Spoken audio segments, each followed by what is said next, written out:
And welcome back, ladies and gentlemen, to Final Fantasy XII, the Zodiac Age Struggle for Freedom.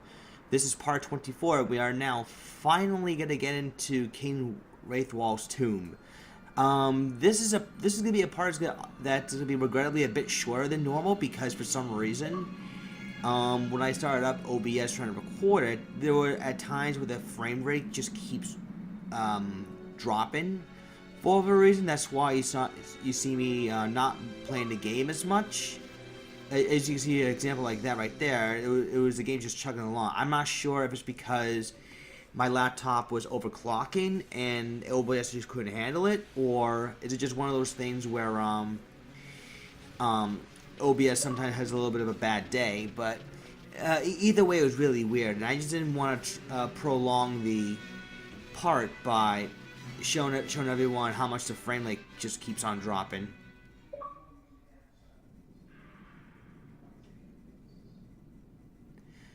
But anyways, this is the boss that we've been building up to for a while, the Garuda.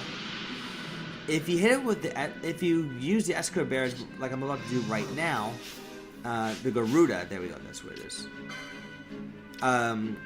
You kill it pretty easily. The Elixir berries, yeah, nice little text error right there. But yeah, once you use the berry, it's practically useless. So what you're pretty much seeing so far is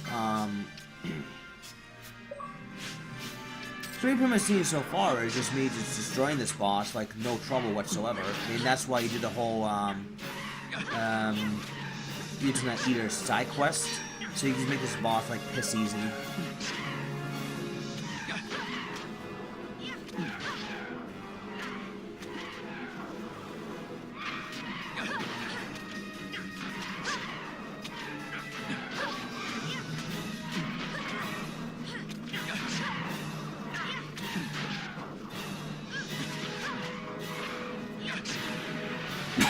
Oh, excuse me, sorry. I've also been dealing with a little bit of a cold, that's why I kind of held my breath there for a second.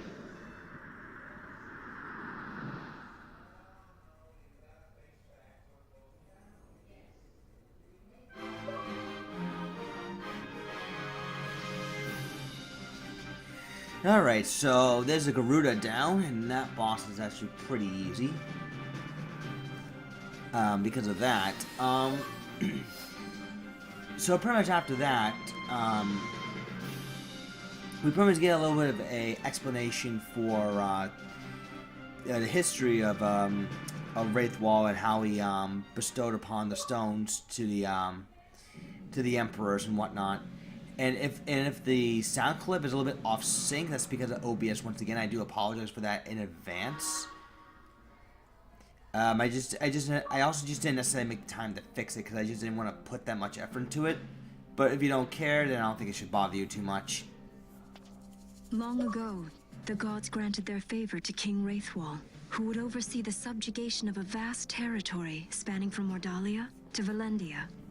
Here, he forged the Galtean alliance. Though he is called the Dynast King, upon establishing the alliance, he demonstrated compassion for his people and disdain for needless war. A philosophy passed on to his successors, one that would bring peace and prosperity for hundreds of years to follow. It was during this time of peace that the city-states of Arcadia and Rosaria, each members of Raithwall's alliance, took root and flourished. Raithwall left 3 relics signifying descent from the Dynast King. Of these, the Midlight Shard was given to what would become House Nabradia, and the Dusk Shard to my ancestors, the founders of Dalmasca. The last of these relics was the Dawn Shard.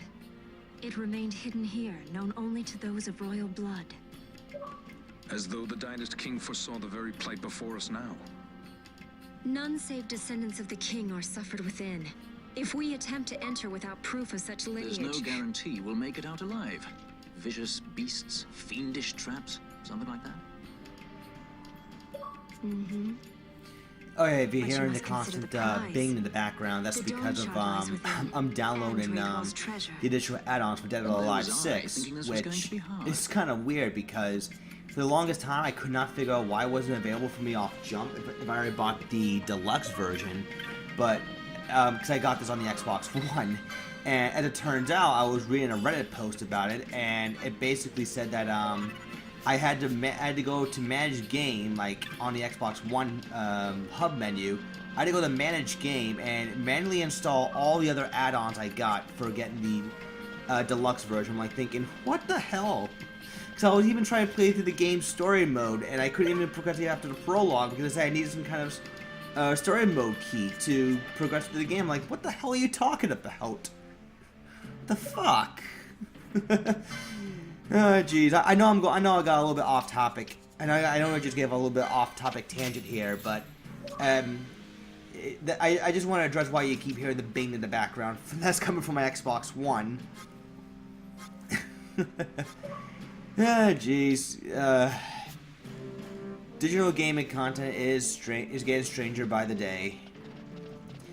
All right. Anyways, as soon as you enter the Raithwalls 2, you can be granted immediately to an optional boss fight, and the other one's a mandatory boss fight. For those of you that played Final Fantasy IV, you may recall you have to face the Demon Wall enemy in the Seal Cave back in the underground to get the last Dark Crystal in that game. It's basically the same boss, except here's the thing: instead of having to face one, you have to face two. You could face two of them. The first one is entirely optional. You don't have to beat him, but he's actually the harder of the two demon walls you do have to fight. I think you do get an achievement for beating both demon walls that just come at you. I believe there's an achievement. I forgot what it was. The second one, though, you can choose to skip the first one if you want, but the second one is, not the tougher one. I'm sorry. Is the more manageable fight because there's these devices that can halt his advance and continue to attack you. But if you're able to defeat both demon walls, there is a special room you can access in this dungeon where you will get a very powerful moat. I believe it's a Scathe moat. And Scathe, as everyone knows, is a very powerful spell. Probably among the strongest in the game. So, alright, here's the first demon wall here. I do try to fight it initially, but obviously not going to be able to... Obviously at my level, I'm not going to be able to do enough damage. So the only way you could really... Fight or run? We better decide fast. Excuse me. Excuse me, I'm sorry. I'm just a little bit tired. If you were playing vanilla... well, not vanilla, but rather the PS4 version of the game... Like regular Final Fantasy 12 Zodiac Age,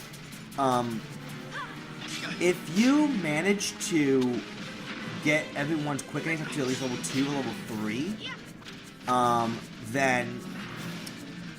then you can quickening spam him potentially and bring him down to at least well below half health, and then be able to take him out from there. But that's only if I never miss.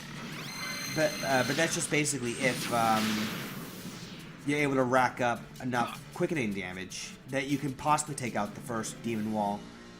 Because for me, at least for a casual player, for me, I think it's next to impossible to do it. Because you have nothing that can actually halt his advance.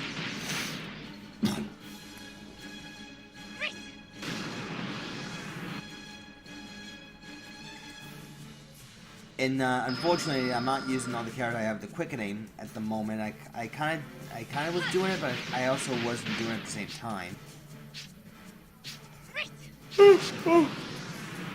Like I wasn't really counting on the quickenings I had anyways to rack up damage, and that's simply because because this is a pre 1.6 update. I only had the level 1 quickenings, not level 2 or level 3 for any of the characters I had.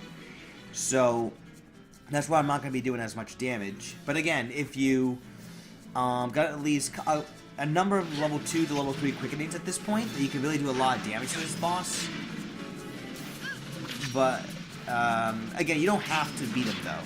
That's the thing. You don't have to beat this particular demon wall. It's only the second half. It's only the second one you do have to absolutely defeat.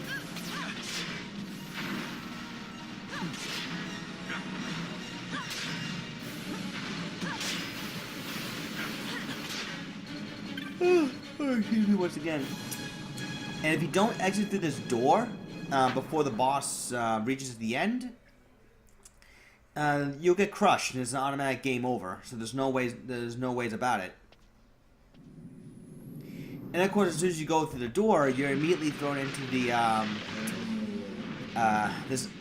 the second demon wall. You do have to fight. The wall comes. We must be quick. Together we can bring it down. It was because, oh my god, man, I'm so tired. I'm so sorry.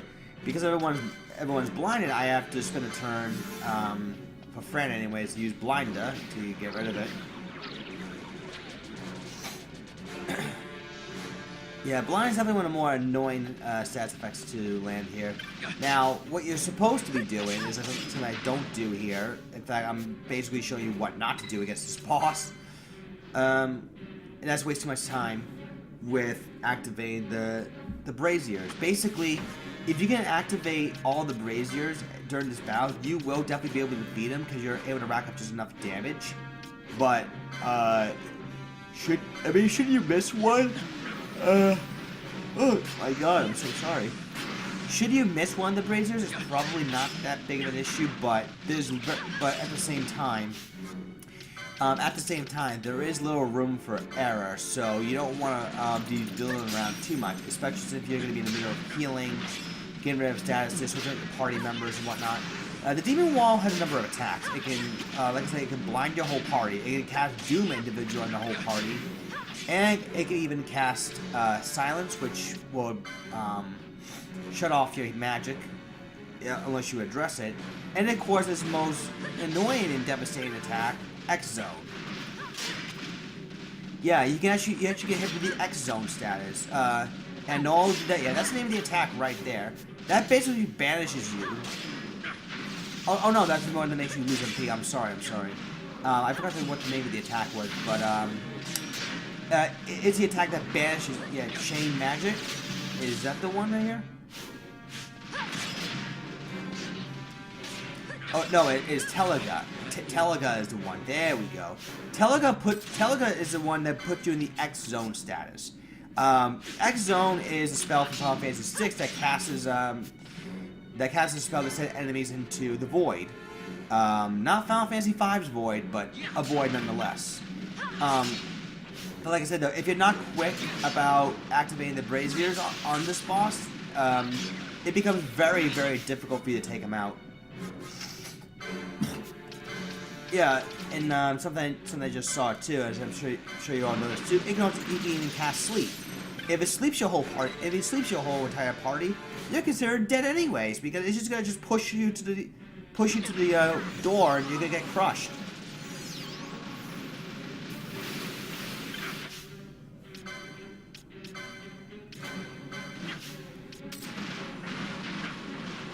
And this thing starts to move really fast to the point where, yeah, right there. This is the death scene right here.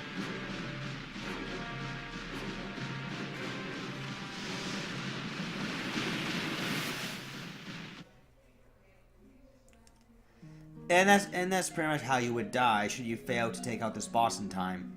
So you're basically racing against the clock on this one. And yep, jump cut. So take two on this boss. Now, what could help is if you shut off the gambit of your party leader, because if all you're gonna want to do is just activate the brazier, then you can turn the gambit back on. But then as soon as you're about to activate the other one, I try to recommend that you get close to it as fast as possible.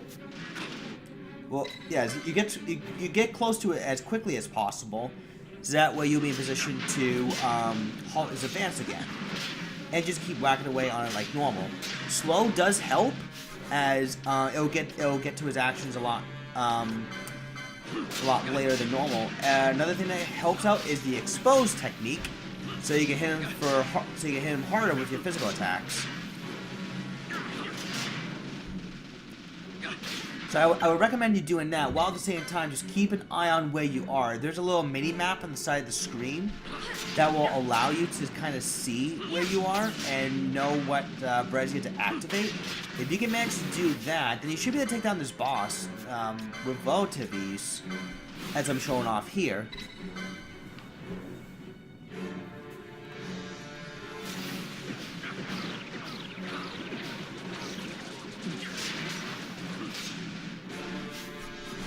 So we're just gonna hit him just a few more times. Hopefully that we're just gonna lower his defense again, just in case.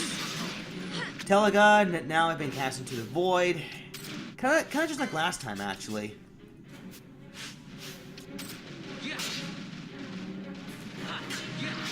All right, just a few more whacks in this. Just a few more whacks in this guy. He should be done at this point.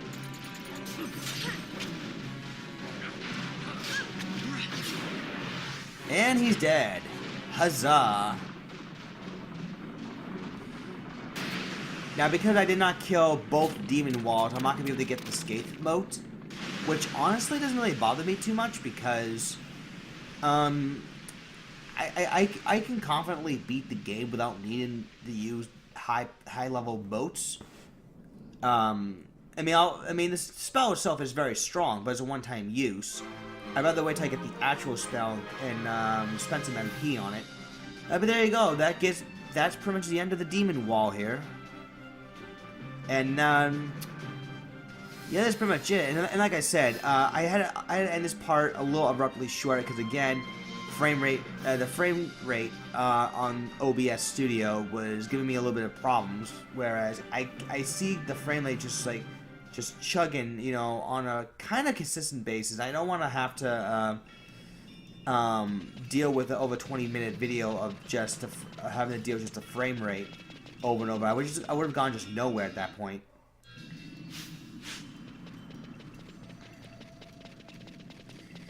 All right, so I will be covering as much as King Raithwall's tomb as I can in the next part or two.